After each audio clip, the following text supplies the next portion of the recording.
When my husband suddenly collapsed and died at our kitchen table, I thought the worst day of my life had already happened. But just hours later, I called my only son, and his response shattered me more than death itself. While I buried my husband alone, he was at his wife's birthday brunch. What I uncovered afterward, hidden bank transfers, lies, and secret recordings would tear our family apart and force me to make the hardest choice a mother can make. This is a story about grief, betrayal, and the power of truth when silence becomes the sharpest weapon. Would you forgive your child after something like this? Before we begin, make sure you like and subscribe. And tell me this in the comments. What's one life lesson everyone should hear before it's too late? Because today's story is about how grief can rip open secrets, how betrayal cuts deeper than death, and how one mother turns silence into the sharpest form of justice. So sit down, take a breath, because this one starts at a kitchen table with laughter and ends with silence so heavy it split a family in two. Gerald died halfway through a joke, a dumb little joke about powdered coffee creamer.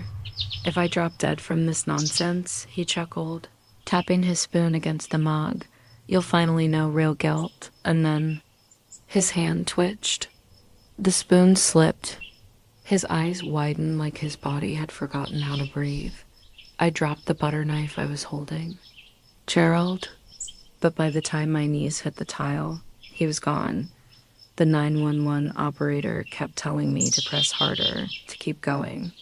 But I knew. I knew from the way his head slumped against his shoulder, from the way his fingers had already started to cool in mine. When the paramedics arrived, words like massive, unrecoverable, DNR floated around me, meaningless syllables in a world that had just cracked open. I stepped aside. They covered him, and the house was suddenly too loud and too quiet all at once. I sat on the couch, numb, before I remembered Nathan. My only son. I dialed his number with hands that wouldn't stop shaking. It rang, and finally his voice. Mom?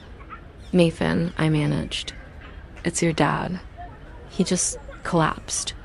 He's gone. Silence. And then flat, distracted. Oh. Today's Megan's birthday. Can we talk tomorrow? At first, I thought I'd misheard. Hallucinated. But then he added calmly, she's got this whole brunch planned. People are here. Can I call you later? I didn't scream. I didn't beg. I just lowered the phone. And I hung up on my son because in that moment I realized I hadn't just lost my husband. I had lost my son too.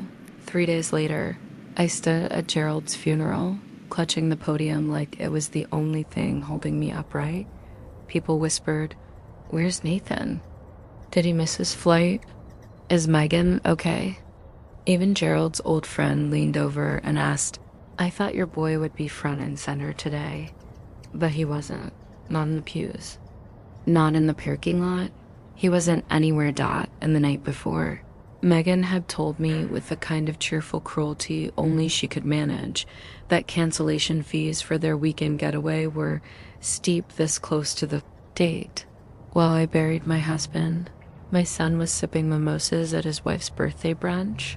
That night, I poured a glass of wine and scrolled Instagram. There she was. Megan in a pink dress, holding a mimosa captioned, best birthday ever. Love my hubby. Posted at the exact time. I was delivering my eulogy. My hands shook so badly, I nearly dropped the phone. I couldn't sleep. At 3 a.m., I tore through Gerald's filing cabinet, and that's when I found it. A slim blue folder labeled Nathan transfers. Page after page of wire transfers. Thousands of dollars. Urgent mega medical, rent shortfall, vacation, and tucked inside. A letter, handwritten, Gerald's handwriting. Addressed to Nathan. If you lie about Megan's expenses again, or if I find out you've used this money for anything else, I'll have no choice but to cut you off. I love you, but I won't let you take advantage of your mother's trust. dated 2 weeks before Gerald died. He never sent it. And Nathan, my son, who skipped his father's funeral for brunch, had been lying, taking thousands and hiding it. 5 days after the funeral, Nathan showed up. Megan waited in the car, engine running. He sat on the couch, fidgeting, offering excuses. I had my phone on silent. I meant to call back, I asked. Did you know your father tried to call you the night before he died? A twitch in his jaw, a shrug. I didn't know it was serious. Then I said it. Quiet, cold. I found the transfers. His whole body stiffened. They were loans, he said. Dad offered, and I slid Gerald's letter across the table. He read it, folded it, said softly, he didn't mean that. And that's when I realized I wasn't looking at my son anymore. I was looking at a man who had chosen lies over love. I stood. I opened the door. I'll let you know if I need anything from you. And Megan honked the horn. He walked out without a hug. Without a glance back, the next morning, I called our lawyer. Everything goes into trust, I told him. Every account, every asset, the house, Gerald's stocks, all of it, but not for Nathan, not for Megan, not a cent. Instead, it would all go to Ava, my granddaughter. But not until she was 25, with strict conditions. And if Nathan or Megan tried to contest, they'd lose everything, even visitation rights during the trust years. I also wrote Ava a letter, 6 pages of truth, sealed, to be opened on her 18th birthday, because I refused to let silence and lies be the legacy Gerald left behind. Certified letter arrived at Nathan's house 4 days later. And then silence until Megan's texts started. Wow, classy. Cora, you're unbelievable. Do you even care about Ava? I ignored them. When Nathan finally called, his voice was low, childlike. Mom, is this real? I said nothing until finally you told me, and he whispered. I didn't know Dad felt that way, and for the first time, my grief turned into ice. You didn't know because you never asked. Weeks later, Ava slipped me an envelope. Inside was a black flash drive, folders, dates, files, recordings of Megan yelling. She's manipulating everyone with that will. If Ava sides with her, we'll homeschool her until she cracks. Recordings of Nathan whispering, just let Mom run her game. If Ava plays nice, she can help us later. And then Megan, late at night. If we push just a little harder, she'd crack. We'll say she's confused. Maybe get the lawyer to question her state of mind. My 12-year-old granddaughter had been secretly recording them, protecting me. I cried harder than I had since Gerald's death, because Ava was the only one who still saw the truth. We sat in a beige office. Bottled water on the table. Megan strutted in, rehearsed, polished, accusing me of being unstable. Nathan sat beside her, silent. When it was my turn, I slid the folder across the table. Transfers, Gerald's letter, the recordings. Ava's flash drive. The mediator read, paused, looked up, and asked Megan, were you aware your daughter recorded conversations about altering a legal trust?